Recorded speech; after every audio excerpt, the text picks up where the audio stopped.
Hey everyone, so in this video, I'm going to show you how to download HBO Max on Apple TV. So first you're going to need your Apple remote and also have your Apple TV installed on your TV.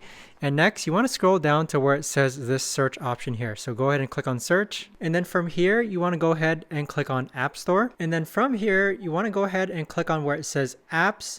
And usually on this icon here, HBO Max should be one of the most popular options. So just click on HBO Max and then afterwards just click on get. And then from here, you just need to go ahead and confirm with your Apple device or confirm with password that you want to go ahead and install HBO Max on your Apple TV. So I'm just going to go ahead and confirm with Apple device. So I've gone ahead and actually confirmed to actually install HBO Max on Apple TV using my Apple device.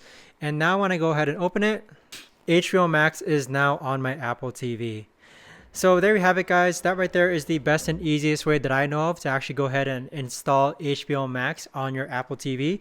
If you guys know of a better or easier way to actually do this, let me know in the comments down below. I would love to know. But thanks so much for watching, everyone, and I'll see you guys all in the next video.